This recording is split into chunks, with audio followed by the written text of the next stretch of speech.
ये दूसरी वीडियो है भूषण का एक पद और। पहले पूरा पद पढ़ूंगी क्योंकि ये पद पढ़ने में बहुत मज़ा आता है, तो आप सुनिए, आपको बहुत अच्छा लगेगा। अंग सैन अंग में उमंगधारी सरजा शिवाजी जंग जीतन चलत है। भूषण भनत नाद बिहद नगारन के नदी नद मद गैबरन केरलत है। ऐल फैल खैल भैल खलक में गैल गैल गजन की ठैल पैल सैल उसलत है। तारा सुतर निधुरी धारा में लगत जिम्बी थारा पर पारा पारा वारी हलत है। तो ये पद पढ़ने में बहुत मज़ा आता है। अब इसका मैं अर्थ आपको बताती चलती हूँ। आप लोग अपनी बुक खोल कर बैठ जाइए और साथ साथ अर्थ लिखते रहिए। साजी का मतलब सजाकर। चतुरंग चार तरह की सेना, हाथी घोड़े रथ पैदल आदि। सैन यानी सेना। अंग में यानी शरीर में। उमंगधारी, उमंगधारी मतलब बहुत जोश के साथ युद्ध करने के लिए जा रहे हैं। सरजा, सरजा यानी राजा शिवाजी। जंग युद्ध, जीतन चलत हैं, जीतने के लिए जा रहे हैं।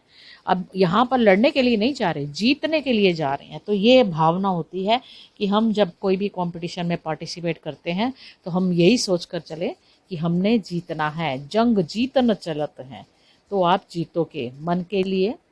मन के जीते जीत और मन के हारे हार। तो ऐसे है। फिर आगे है भूषण भनत नद नाद बिहद नगारन के। भूषण कहते हैं, भनत कहते हैं, नाद, नाद यानी आवाज, बिहद यानी बृहद बड़े, नगारन यानी नगाड़ों की आवाज। आपने सुना होगा जब भी कहीं नगाड़ा बजता है, ढोल बजता है, तो हमारे अंदर एक वैसी जोश पैदा हो जाता है। तो युद्ध के समय भी ये जोर जोर से नगाड़े बजते हैं उन लोगों में जोश पैदा करने के लिए। और उस समय जितने भी सैनिक हैं उनमें जोश है। और उसके साथ नदी नद मद गैबरन के रलत हैं। गैबरन यानी हाथी। जो हाथी हैं वो मस्त होकर चल रहे हैं और उनके शरीर से निकलने वाला जो द्रव है वो नदी नालों के रूप में बह रहा है। नदी नद मद, नदियों के रूप में बह रहा है, इतना उनके शरीर से वो द्रव पदार्थ निकल रहा है। ऐल फैल खैल भैल खलक में गैल गैल गजन की ठैल पैल सैल उसलत है। ऐल फैल, जिस तरह से वो सारी सेना जो है हर जगह फैल जाती है। खैल भैल, खैल भैल यानी खलबली, भैल यानी भई, मच गई, हर जगह खलबली मच गई। खलक में, खलक पूरे संसार में, पूरी हर जगह पर खलबली मच गई। गैल गैल यानी गली गली में, हर जगह पर खलबली मच गई कि शिवाजी जो है युद्ध करने के लिए आ रहे हैं। गजन की ठैल पैल सैल उसलत है। आपने देखा हाथी, बहुत सारे हाथी एक साथ चल रहे हैं, तो एक दूसरे को धक्के देते हुए चल रहे हैं और वहां से चलते समय उनके पैरों से बड़े बड़े पत्थर जो हैं वो उछल कर नीचे गिर रहे हैं, है ना। सैल पैल, गजन की ठैल पैल सैल उसलत है, उसलत है उड़कर नीचे गिर रहे हैं। तारा सो तरनी धूरी धारा में लगत जिम्मी थारा पर पारा पारा वारी हालत है। तारा सो तरनी, तरनी का मतलब होता है सूर्य, तरनी, वो तारे की तरह लग रहा है। क्यों? क्योंकि इतनी सारी सेना जब चल रही है तो उनके पैरों से उड़ने वाली धूल, इतनी सारी धूल है, पूरा आसमान ही धूल से भर गया है, जिस कारण जो सूर्य है वो तारे की तरह दिखाई दे रहा है।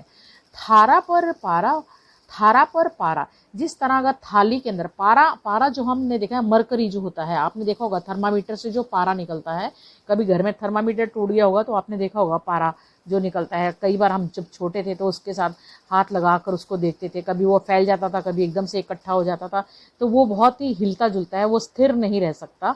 तो इसी तरह से थारा का मतलब है थाली। जिस तरह से थाली में पारे को रख दिया तो वो हिलना शुरू हो जाता है, उसी प्रकार इतनी सारी सेना के आने के कारण धरती हिल रही है और धरती के हिलने के कारण उसमें जो समुद्र है, पारावार यानी समुद्र, वो भी हिल रहा है। धरती थाली के रूप में आ गई और जो पारा है पारावार के रूप में उन्होंने यहाँ पर उसका चित्रण किया है। ठीक है, तो जो समुद्र है वो इस तरह से हिल रहा है जिस तरह से थाली के अंदर पारा हिलता है। ठीक है, तो यहाँ पर बहुत सारी चीज़ें देखने वाली हैं, बहुत सारे अलंकार हैं। जैसे ये सारा अतिशयोक्तिपूर्ण वर्णन किया है, कभी ऐसे नहीं होता जितनी मर्जी सेना आ जाए धरती नहीं हिलती, पर ये अतिशयोक्तिपूर्ण वर्णन है। फिर इसमें उपमा अलंकार है, जिस तरह से तारा सो तरनी लागे, है ना। फिर है इसमें यमक अलंकार है, पारा पारावार, दो चीजें आ गई, एक तो पारा हो गया, एक पारावार हो गया, समुद्र। दोनों शब्द एक जैसे हैं और अर्थ उनके भिन्न हैं, तो इसलिए यहाँ पर यमक अलंकार है। फिर इसमें भाषा जो है इसमें ओज है, ओज, क्योंकि ये वीरता, इसमें वीर रस है और ओज पूर्ण भाषा है। ओज पूर्ण यानी जोशीली भाषा है। युद्ध लड़ने के लिए आदमी के अंदर जोश होना चाहिए, तभी आप युद्ध जीत सकते हो। तो युद्ध वर्णन किया है और उसके बारे में इन्होंने ये पूरा पद लिखा है। ठीक है।